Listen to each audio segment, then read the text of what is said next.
ನಮಸ್ಕಾರ. ವಶಿಷ್ಠ ಉದಂತ ಸುದ್ದಿವಾಹಿನಿಗೆ ಸ್ವಾಗತ. ಇಂದಿನ ಪಂಚಾಂಗ. ಆಷಾಢ ಮಾಸ, ಕೃಷ್ಣ ಪಕ್ಷ, ಪಾಡ್ಯ ತಿಥಿ, ಧನಿಷ್ಠ ನಕ್ಷತ್ರ, ಗುರುವಾರ. ಈ ದಿನ ಎಲ್ಲರಿಗೂ ಶುಭವಾಗಲಿ. ಇಂದಿನ ಮುಖ್ಯಾಂಶಗಳು.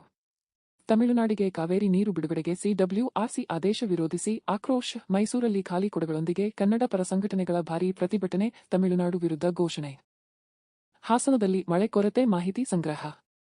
ಬಿಜೆಪಿ ಬರ ಅಧ್ಯಯನ ತಂಡದಿಂದ ಹೇಮಾವತಿ ಡ್ಯಾಂಗೆ ಭೇಟಿ. ನೀರಿನ ಮಟ್ಟ ಪರಿಶೀಲನೆ. ಜಲಾಶಯದ ನೀರಿನ ಸಂಗ್ರಹ, ಒಳಹರಿವು ಹೊರಹರಿವು ಕುರಿತು ಅಧಿಕಾರಿಗಳಿಂದ ಮಾಹಿತಿ ಪಡೆದ ನಿಯೋಗ.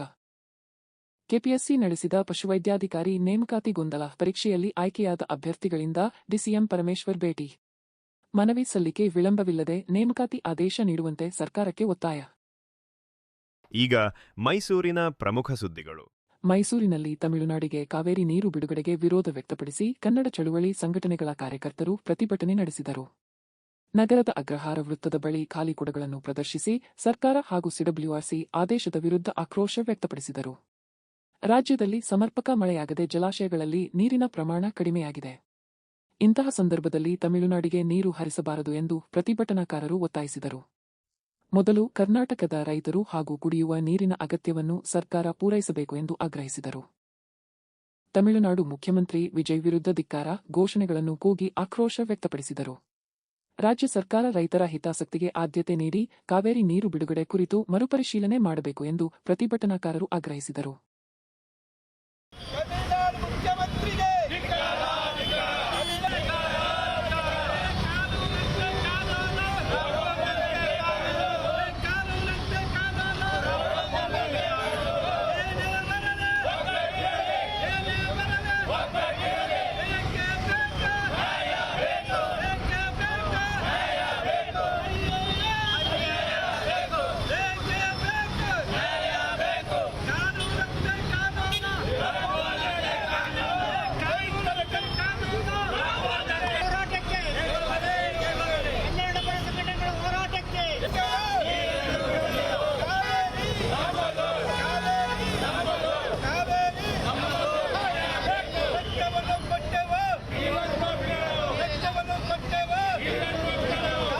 ಪ್ರಧಾನಿ ನರೇಂದ್ರ ಮೋದಿ ಅವರು ಆಗಸ್ಟ್ 1ರಂದು ಮೈಸೂರಿಗೆ ಭೇಟಿ ನೀಡಲಿರುವ ಹಿನ್ನೆಲೆಯಲ್ಲಿ ನಗರದಲ್ಲಿ ಭದ್ರತಾ ಸಿದ್ಧತೆಗಳು ಬಿರುಸುಗೊಂಡಿವೆ.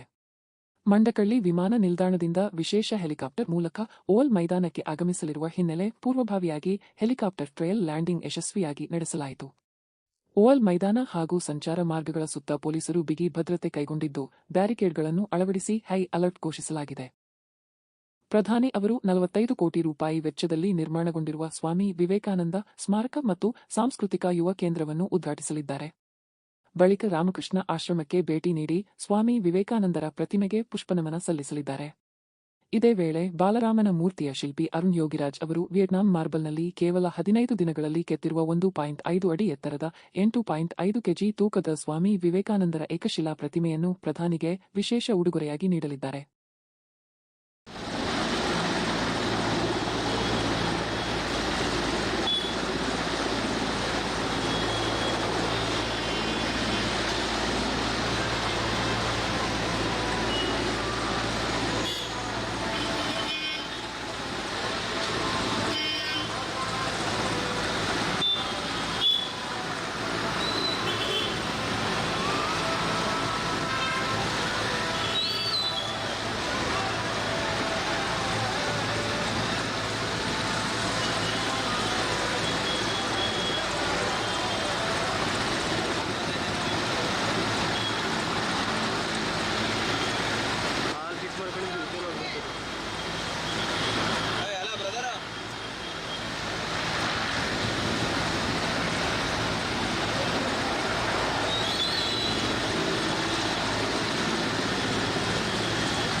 ಈಗ ಹಾಸನದ ಪ್ರಮುಖ ಸುದ್ದಿಗಳು.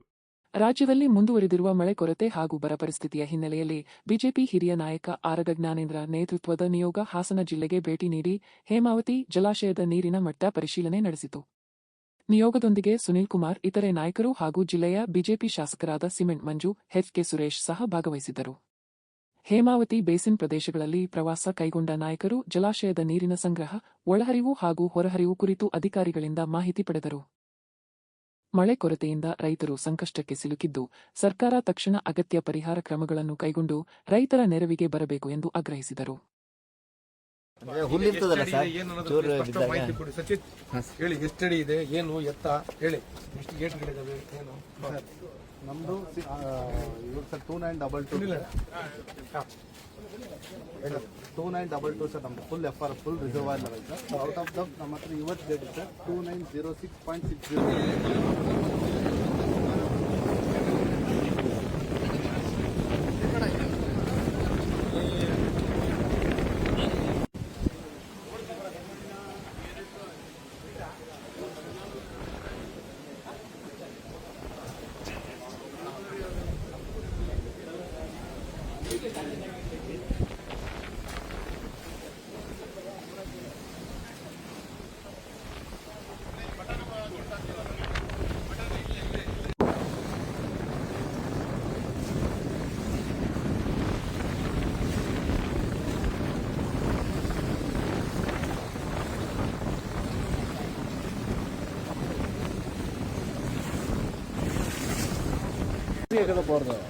ಗೇಟ್ ಕಾಣೋದಿಲ್ಲ ತಾನೆ, ಇಲ್ಲ ಇಲ್ಲಿ ಕಾಣುತ್ತೆ, ಬನ್ನಿ ಗೇಟ್ ಇಲ್ಲಿ ಬನ್ನಿ.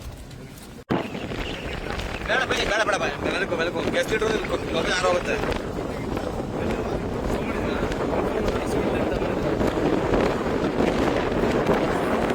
ಅರಕಲಗೂಡು ಸಾರ್ವಜನಿಕ ಆಸ್ಪತ್ರೆಯಲ್ಲಿ ವೈದ್ಯರ ಕೊರತೆಯಿಂದ ರೋಗಿಗಳು ತೀವ್ರ ಸಂಕಷ್ಟ ಅನುಭವಿಸುತ್ತಿದ್ದಾರೆ. ವಿಶೇಷವಾಗಿ ಮಕ್ಕಳ ತಜ್ಞರಿಲ್ಲದ ಕಾರಣ ಚಿಕಿತ್ಸೆಗಾಗಿ ಸಾರ್ವಜನಿಕರು ಪರದಾಡುತ್ತಿದ್ದಾರೆ. ಆಸ್ಪತ್ರೆ ಪರಿಶೀಲನೆಗೆ ಆಗಮಿಸಿದ್ದ ಆರೋಗ್ಯ ಇಲಾಖೆಯ ಜಂಟಿ ನಿರ್ದೇಶಕರ ಬಳಿ ಸಾರ್ವಜನಿಕರು ಸಮಸ್ಯೆ ವಿವರಿಸಿದ ವೇಳೆ ವೈದ್ಯರಿಲ್ಲ ಎಂದ ವ್ಯಕ್ತಿಯೊಬ್ಬರಿಗೆ ವೈದ್ಯರಿಲ್ಲ ಅಂದ್ರೆ ನೀವೇ ಹುಡುಕಿ ಎಂದು ಪ್ರತಿಕ್ರಿಯೆ ನೀಡಿರುವ ಆರೋಪ ಕೇಳಿಬಂದಿದೆ.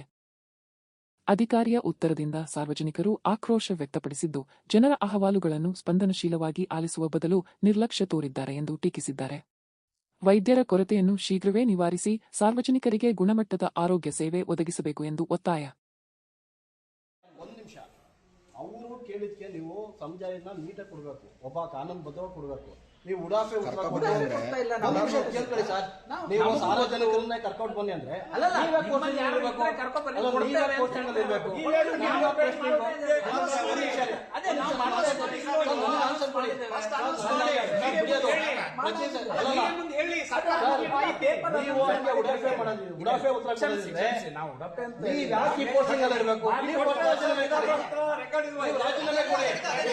ರಾಜೀನಾಮೆ ಕೊಡಿ.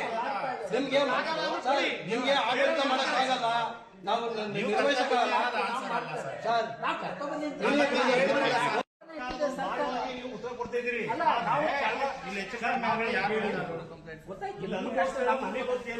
ನೀವು ಆ ರೀತಿ ಉತ್ತರ ಕೊಟ್ಟರೆ ಸರ್, ಈ ರೀತಿ ಉತ್ತರ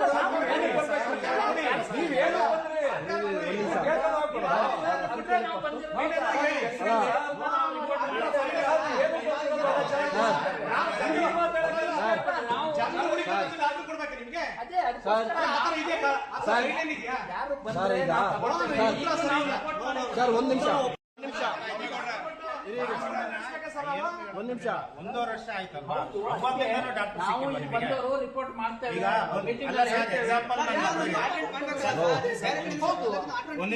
ಒಳಲೇಶ್ವರದಲ್ಲಿ ಹೆಚ್ಚುವರಿ ಇದ್ದಾರೆ, ಹಾಸನದಲ್ಲಿ ಹೆಚ್ಚುವರಿ ಇದ್ದಾರೆ, ಕಾಲೇಜ್ ಇದೆ. ಒಬ್ಬನ ಆಲ್ರೆಡಿ ಅದಕ್ಕೆ ನೋಡಿ ನಾವು ಹಾಕ್ತೇವೆ. ರಿಪೋರ್ಟ್ ಪದೇ ಪದೇ ಹಾಸನ ಜಿಲ್ಲೆ ಒಳಗೆ ಮೆಡಿಕಲ್ ಕಾಲೇಜ್ ಇದೆ. ಹಾಸನಲ್ಲಿ ಎಲ್ಲ ಉತ್ತಮವಾಗಿದೆ. ನಿಮ್ಗೆ ಮಾಡಕ್ಕಾಗಲ್ಲ ಅಂದ್ರೆ ನಿಮ್ಮ ಇದು ಅಲ್ವಾ, ಅದು ನಿಮ್ಮ ಹೊಣೆಗಾರಿಕೆ ಅಲ್ವಾ? ಹೊಣೆಗಾರಿಕೆ ಅಂತಲೇ ಸಾರ್ವಜನಿಕರ ಹತ್ರ ನೀವು ಕರ್ಕೊಂಡು ಇದೆಯಲ್ಲ, ನಿಮ್ಮ ಇದು ಸಣ್ಣತನದ ಅನ್ಸುತ್ತೆ. ಆಮೇಲೆ ಸರ್ಕಾರದ ಮೂಲಭೂತ ಸೌಕರ್ಯಗಳಲ್ಲಿ ಸೇವೆ ಕೊಡಬೇಕಾಗಿರೋ ಯಾವ ಜವಾಬ್ದಾರಿ, ಅದನ್ನ ಕಾರ್ಯರೂಪಕ್ಕೆ ತರಬೇಕಾದ್ರೆ ಯಾವ ಜವಾಬ್ದಾರಿ? ಈಗ ಚಿಕ್ಕಮಗಳೂರಿನ ಪ್ರಮುಖ ಸುದ್ದಿಗಳು. ಚಿಕ್ಕಮಗಳೂರು ಜಿಲ್ಲೆಯ ಮೂಡಿಗೆರೆ ಪಟ್ಟಣದಲ್ಲಿ ಖೋಟಾ ನೋಟು ಚಲಾವಣೆಗೆ ಯತ್ನಿಸಿದ ಆರೋಪದ ಮೇಲೆ ಇಬ್ಬರ ಬಂಧನ ಮಾಡಿದ ಪೊಲೀಸರು. ಬಂಧಿತರಿಂದ 200 ರು ಮುಖಬೆಲೆಯ ಒಟ್ಟು 18,000 ರೂಪಾಯಿ ಮೌಲ್ಯದ 45 ನಕಲಿ ನೋಟುಗಳನ್ನು ವಶಪಡಿಸಿಕೊಳ್ಳಲಾಗಿದೆ. ಬಂಧಿತರನ್ನು ಮಂಗಳೂರಿನ ಮಹಮ್ಮದ್ ಅಲಿ ಹಾಗೂ ಮೂಡಿಗೆರೆಯ ಮಹೇಶ್ ಎಂದು ಗುರುತಿಸಲಾಗಿದೆ. ಮೂಡಿಗೆರೆಯ ನೂತನ ಲೇಔಟ್ನಲ್ಲಿ ಖೋಟಾ ನೋಟುಗಳನ್ನು ಚಲಾವಣೆಗೆ ಯತ್ನಿಸುತ್ತಿದ್ದ ವೇಳೆ ಖಚಿತ ಮಾಹಿತಿ ಆಧರಿಸಿ ಪೊಲೀಸರು ಕಾರ್ಯಾಚರಣೆ ನಡೆಸಿ ಆರೋಪಿಗಳನ್ನು ವಶಕ್ಕೆ ಪಡೆದರು. ವಶಪಡಿಸಿಕೊಂಡ ನೋಟುಗಳ ಮೇಲೆ ರಿಸರ್ವ್ ಬ್ಯಾಂಕ್ ಆಫ್ ಇಂಡಿಯಾ ಎಂದು ಮುದ್ರಿಸಲಾಗಿತ್ತು. ಮಹಮ್ಮದ್ ಅಲಿ ಮಂಗಳೂರಿನಿಂದ ನಕಲಿ ನೋಟುಗಳನ್ನು ತಂದು ಮಾರಾಟಕ್ಕೆ ಯತ್ನಿಸಿದ್ದಾನೆ ಎಂಬ ಶಂಕೆ ವ್ಯಕ್ತವಾಗಿದೆ. ಈ ಸಂಬಂಧ ಮೂಡಿಗೆರೆ ಪೊಲೀಸ್ ಠಾಣೆಯಲ್ಲಿ ಪ್ರಕರಣ ದಾಖಲಾಗಿದ್ದು, ನಕಲಿ ನೋಟು ಜಾಲದ ಬಗ್ಗೆ ಪೊಲೀಸರು ತನಿಖೆ ಮುಂದುವರೆಸಿದ್ದಾರೆ. ಚಿಕ್ಕಮಗಳೂರು ಜಿಲ್ಲೆಯ ಮೂಡಿಗೆರೆ ತಾಲೂಕಿನ ಗೌಡಹಳ್ಳಿ ಹೊರಟ್ಟಿ ಗ್ರಾಮದಲ್ಲಿ ಸರ್ವೆ ನಂಬರ್ 74ರ ಗೋಮಾಳ ಜಾಗ ಅಕ್ರಮ ಒತ್ತುವರಿ ಆರೋಪಕ್ಕೆ ಸಂಬಂಧಿಸಿದಂತೆ ವಿವಾದ ತೀವ್ರಗೊಂಡಿದೆ. ಸ್ಥಳೀಯರು ಸುನೀಲ್ ಎಂಬುವವರ ವಿರುದ್ಧ ಗೋಮಾಳ ಜಾಗ ಒತ್ತುವರಿ ಹಾಗೂ ಮಣ್ಣಿನ ಅಕ್ರಮ ದಂಧೆ ನಡೆಸಿರುವ ಆರೋಪ ಮಾಡಿದ್ದು, ತೋಟಕ್ಕೆ ಸಂಪರ್ಕ ರಸ್ತೆ ನಿರ್ಮಿಸಿಕೊಡಬೇಕೆಂದು ಗಿರಿಜಮ್ಮ ಕುಟುಂಬ ಹಾಗೂ ಪ್ರದೀಪ್ ಒತ್ತಾಯಿಸಿದ್ದಾರೆ. ಈ ವೇಳೆ ಅಧಿಕಾರಿಗಳೊಂದಿಗೂ ಒತ್ತುವರಿದಾರ ಮಾತಿನ ಚಕಮಕಿ ನಡೆಸಿದ್ದಾರೆ. ರಸ್ತೆ ನಿರ್ಮಾಣದ ಬೇಡಿಕೆ ಕುರಿತು ಸ್ಥಳೀಯರು ಹಲವು ಬಾರಿ ಮನವಿ ಸಲ್ಲಿಸಿದ್ದರೂ ಕ್ರಮ ಕೈಗೊಳ್ಳಲಾಗಿಲ್ಲ ಎಂದು ಆರೋಪಿಸಿದ್ದಾರೆ. ಗೋಮಾಳ ಜಾಗದ ಒತ್ತುವರಿ ತೆರವುಗೊಳಿಸಿ ಮಣ್ಣಿನ ಅಕ್ರಮ ದಂಧೆ ಬಗ್ಗೆ ಸಮಗ್ರ ತನಿಖೆ ನಡೆಸಿ ಸಾರ್ವಜನಿಕರಿಗೆ ಅಗತ್ಯ ಮೂಲಸೌಕರ್ಯ ಒದಗಿಸಬೇಕು ಎಂದು ಗ್ರಾಮಸ್ಥರು ಆಗ್ರಹಿಸಿದ್ದಾರೆ.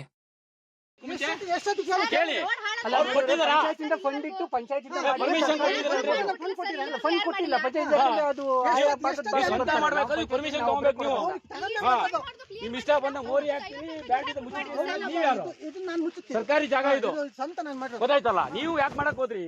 ನಿಮ್ ಕೈಯಿಂದ ಖರ್ಚು ಮಾಡಿ ಅಂತ ಹೇಳಿದ್ರ ನೋಡೋಣ, ಕಂಪ್ಲೇಂಟ್ ಮಾಡ್ರಿ, ಇನ್ನೂ ಮಾಡಿ, ಹೈಯರ್ ಆಫೀಸರ್ ಮಾಡಿ, ಅವ್ರ ಹೈಯರ್ ಆಫೀಸರ್ ಮಾಡಿ, ನಮ್ಮ ಹೈಯರ್ ಆಫೀಸರ್ ಮಾಡಿ. ನೀವು ಇಷ್ಟ ಬಂದಾಗ ರಸ್ತೆಗೆ ನಾನು ಮೋರಿ ತೆಗಿತೀನಿ, ಇಷ್ಟ ಬಂದಾಗ ತಗೊಂಬಂದ್ರಿ, ನಿಮ್ ಜಾಗ ದಾಖಲೆ ತಗೊಂಬಂದ್ರಿ. ಈಗಿಂದಲ್ಲಿಗೆ ಎಲ್ಲಿಂದ ಸರ್ಕಾರಿ ನಂಬರ್ ಸರ್ಕಾರಿ ಜಾಗಕ್ಕೆ ಇವ್ರು ಇಷ್ಟೊಂದು ರೈಟ್ ಇವರಿಗೆ ಹೇಳಿದಿರ್ರಿ, ಸರಿ ಆಗ್ಬೇಕಂತ. ನೀನು ಅದನ್ನ ಹೇಳಂಗಿಲ್ಲ, ನಿನ್ನ ಮನೆ ಜಾಗ ಬಂದಿಲ್ಲಪ್ಪ, ಆಯ್ತು ಬಿಡ, ಈಗ ಇನ್ನೂ ಒಂದು ವಾರ ಟೈಮ್ ಕೊಡ. ಈಗ ರಾಜ್ಯ ಮತ್ತು ರಾಷ್ಟ್ರೀಯ ಸುದ್ದಿಗಳು. ಪಶುವೈದ್ಯಾಧಿಕಾರಿ ಹುದ್ದೆಗಳ ನೇಮಕಾತಿಗೆ ಸಂಬಂಧಿಸಿದ ಗೊಂದಲದ ನಡುವೆ ಪರೀಕ್ಷೆಯಲ್ಲಿ ಆಯ್ಕೆಯಾದ ಅಭ್ಯರ್ಥಿಗಳು ಉಪಮುಖ್ಯಮಂತ್ರಿ ಡಾ ಜಿ. ಪರಮೇಶ್ವರ್ ಅವರ ಬೆಂಗಳೂರಿನ ಸದಾಶಿವನಗರ ನಿವಾಸಕ್ಕೆ ಭೇಟಿ ನೀಡಿ ಮನವಿ ಸಲ್ಲಿಸಿದರು. ನೇಮಕಾತಿ ಪ್ರಕ್ರಿಯೆಯಲ್ಲಿ 80 ಲಕ್ಷ ರೂಪಾಯಿ ಲಂಚದ ಬೇಡಿಕೆ ಆರೋಪ ಕೇಳಿಬಂದಿರುವ ಹಿನ್ನೆಲೆಯಲ್ಲಿ ಪಾರದರ್ಶಕ ತನಿಖೆ ನಡೆಸಬೇಕು ಎಂದು ಆಗ್ರಹಿಸಿದರು. ಪರೀಕ್ಷೆಯಲ್ಲಿ ಅರ್ಹತೆ ಪಡೆದು ಆಯ್ಕೆಯಾಗಿರುವ ಅಭ್ಯರ್ಥಿಗಳಿಗೆ ವಿಳಂಬವಿಲ್ಲದೆ ನೇಮಕಾತಿ ಆದೇಶ ನೀಡುವಂತೆ ಸರ್ಕಾರವನ್ನು ಒತ್ತಾಯಿಸಿದರು. ಈ ವಿಷಯದಲ್ಲಿ ಸರ್ಕಾರ ತ್ವರಿತವಾಗಿ ಮಧ್ಯಪ್ರವೇಶಿಸಿ ಗೊಂದಲ ನಿವಾರಿಸಿ ಅರ್ಹ ಅಭ್ಯರ್ಥಿಗಳಿಗೆ ನ್ಯಾಯ ಒದಗಿಸಬೇಕು ಎಂದು ಮನವಿಯಲ್ಲಿ ತಿಳಿಸಿದ್ದಾರೆ. ನೇಮಕಾತಿ ಪ್ರಕ್ರಿಯೆ ಶೀಘ್ರ ಪೂರ್ಣಗೊಳಿಸುವಂತೆ ಅಭ್ಯರ್ಥಿಗಳು ಸರ್ಕಾರಕ್ಕೆ ಆಗ್ರಹಿಸಿದ್ದಾರೆ.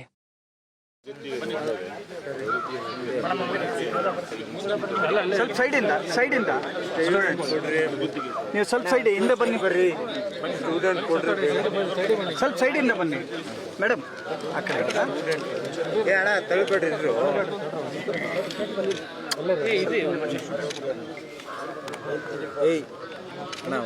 ಸ್ವಲ್ಪ ಹಿಂದೆ ಅಣ್ಣ,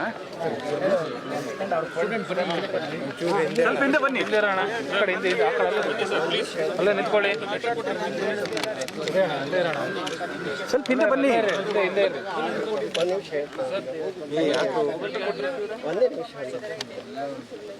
ಸ್ವಲ್ಪ ಹಿಂದೆ ಬನ್ನಿ ಸರ್, ಸ್ವಲ್ಪ ಕಡೆ ಸರಿ ರೀ, ಹಿಂದೆ ಬನ್ನಿ.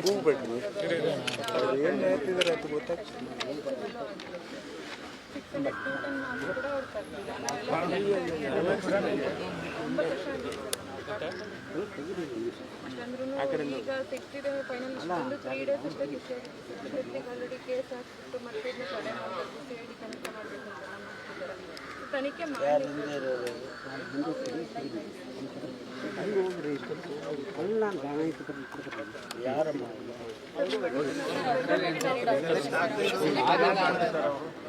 ಸೆಲೆಕ್ಟ್ ಆಗಿಲ್ಲ ಸರ್, ಅವ್ರಿಗೊಂದು ಸೆಲೆಕ್ಟ್ ಆಗಿಲ್ಲ. ಹಿಂದೆ ಬನ್ನಿ. ಈಗ ನಾವು ಪರ್ಮನೆಂಟ್ ಅವ್ರು ಏನಾದರೂ ಈಗ ಅಪಾಯಿಂಟ್ಮೆಂಟ್ ಆದರೆ ಅವ್ರಿಗೂ ಹೋಗ್ಬಿಡುತ್ತೆ.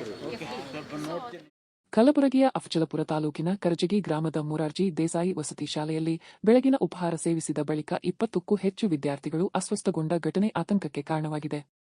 ಸಮಾಜ ಕಲ್ಯಾಣ ಇಲಾಖೆಯ ಅಧೀನದಲ್ಲಿರುವ ಶಾಲೆಯಲ್ಲಿ ಉಪಹಾರ ಸೇವಿಸಿದ ತಕ್ಷಣ ಮಕ್ಕಳಿಗೆ ತೀವ್ರ ಹೊಟ್ಟೆನೋವು ಹಾಗೂ ಅಸ್ವಸ್ಥತೆ ಕಾಣಿಸಿಕೊಂಡಿದೆ. ಕಳಪೆ ಗುಣಮಟ್ಟದ ಆಹಾರ ಅಥವಾ ಕಲುಷಿತ ನೀರು ಸೇವನೆಯಿಂದ ಈ ಘಟನೆ ಸಂಭವಿಸಿರಬಹುದು ಎಂಬ ಶಂಕೆ ವ್ಯಕ್ತವಾಗಿದೆ. ಅಸ್ವಸ್ಥಗೊಂಡ ವಿದ್ಯಾರ್ಥಿಗಳನ್ನು ತಕ್ಷಣವೇ ಅಫಜಲಪುರ ಸರ್ಕಾರಿ ಆಸ್ಪತ್ರೆಗೆ ದಾಖಲಿಸಿ ಚಿಕಿತ್ಸೆ ನೀಡಲಾಗುತ್ತಿದೆ. ಮಾಹಿತಿ ತಿಳಿದ ಕೂಡಲೇ ಸಮಾಜ ಕಲ್ಯಾಣ ಇಲಾಖೆಯ ಹಿರಿಯ ಅಧಿಕಾರಿಗಳು ಶಾಲೆಗೆ ಭೇಟಿ ನೀಡಿ ಪರಿಶೀಲನೆ ನಡೆಸಿದ್ದಾರೆ. ಮಕ್ಕಳು ಸೇವಿಸಿದ ಆಹಾರ ಮತ್ತು ಕುಡಿಯುವ ನೀರಿನ ಮಾದರಿಗಳನ್ನು ಪ್ರಯೋಗಾಲಯಕ್ಕೆ ರವಾನಿಸಲಾಗಿದ್ದು, ವರದಿ ಬಂದ ಬಳಿಕ ಅಸ್ವಸ್ಥತೆಗೆ ನಿಖರ ಕಾರಣ ತಿಳಿಯಲಿದೆ.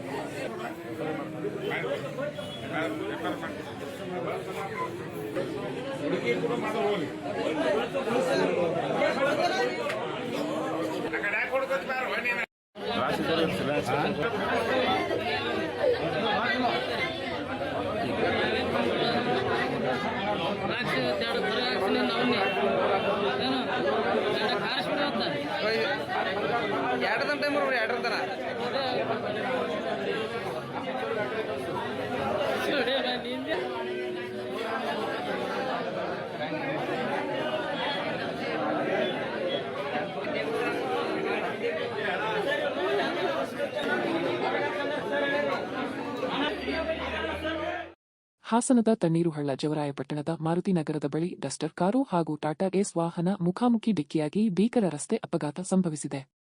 ಅಪಘಾತದ ತೀವ್ರತೆಗೆ ಡಸ್ಟರ್ ಕಾರು ಸಂಪೂರ್ಣ ನಜ್ಜುಗುಜ್ಜಾಗಿದ್ದು, ಸ್ಥಳದಲ್ಲಿ ಕೆಲಕಾಲ ಆತಂಕ. 2 ವಾಹನಗಳ ಚಾಲಕರು ಅದೃಷ್ಟವಶಾತ್ ಪ್ರಾಣಾಪಾಯದಿಂದ ಪಾರಾಗಿದ್ದು, ಸಣ್ಣ ಪುಟ್ಟ ಗಾಯಗಳೊಂದಿಗೆ ಸುರಕ್ಷಿತರಾಗಿದ್ದಾರೆ ಎಂದು ತಿಳಿದುಬಂದಿದೆ. ಮಾಹಿತಿ ತಿಳಿದ ತಕ್ಷಣ ಸಂಚಾರಿ ಪೊಲೀಸರು ಸ್ಥಳಕ್ಕೆ ಭೇಟಿ ನೀಡಿ ಪರಿಶೀಲನೆ ನಡೆಸಿ ವಾಹನಗಳನ್ನು ತೆರವುಗೊಳಿಸಿ ಸಂಚಾರ ಸುಗಮಗೊಳಿಸಿದರು. ಅಪಘಾತಕ್ಕೆ ಕಾರಣವೇನು ಎಂಬ ಬಗ್ಗೆ ತನಿಖೆ ನಡೆಸಲಾಗುತ್ತಿದೆ. ಮತ್ತೊಮ್ಮೆ ಮುಖ್ಯಾಂಶಗಳು. ತಮಿಳುನಾಡಿಗೆ ಕಾವೇರಿ ನೀರು ಬಿಡುಗಡೆಗೆ ಸಿಡಬ್ಲ್ಯೂಆರ್ಸಿ ಆದೇಶ ವಿರೋಧಿಸಿ ಆಕ್ರೋಶ. ಮೈಸೂರಲ್ಲಿ ಖಾಲಿ ಕೊಡಗಳೊಂದಿಗೆ ಕನ್ನಡ ಪರ ಸಂಘಟನೆಗಳ ಭಾರೀ ಪ್ರತಿಭಟನೆ. ತಮಿಳುನಾಡು ವಿರುದ್ಧ ಘೋಷಣೆ. ಹಾಸನದಲ್ಲಿ ಮಳೆ ಕೊರತೆ ಮಾಹಿತಿ ಸಂಗ್ರಹ. ಬಿಜೆಪಿ ಬರ ಅಧ್ಯಯನ ತಂಡದಿಂದ ಹೇಮಾವತಿ ಡ್ಯಾಂಗೆ ಭೇಟಿ, ನೀರಿನ ಮಟ್ಟ ಪರಿಶೀಲನೆ, ಜಲಾಶಯದ ನೀರಿನ ಸಂಗ್ರಹ, ಒಳಹರಿವು ಹೊರಹರಿವು ಕುರಿತು ಅಧಿಕಾರಿಗಳಿಂದ ಮಾಹಿತಿ ಪಡೆದ ನಿಯೋಗ. ಕೆಪಿಎಸ್ಸಿ ನಡೆಸಿದ ಪಶುವೈದ್ಯಾಧಿಕಾರಿ ನೇಮಕಾತಿ ಗೊಂದಲ, ಪರೀಕ್ಷೆಯಲ್ಲಿ ಆಯ್ಕೆಯಾದ ಅಭ್ಯರ್ಥಿಗಳಿಂದ ಡಿಸಿಎಂ ಪರಮೇಶ್ವರ್ ಭೇಟಿ. ಮನವಿ ಸಲ್ಲಿಕೆ ವಿಳಂಬವಿಲ್ಲದೆ ನೇಮಕಾತಿ ಆದೇಶ ನೀಡುವಂತೆ ಸರ್ಕಾರಕ್ಕೆ ಒತ್ತಾಯ. ಇಲ್ಲಿಗೆ ಇಂದಿನ ವಾರ್ತಾ ಪ್ರಸಾರ ಮುಕ್ತಾಯವಾಯಿತು. ಧನ್ಯವಾದಗಳು. ಈ ದಿನ ಎಲ್ಲರಿಗೂ ಶುಭವಾಗಲಿ.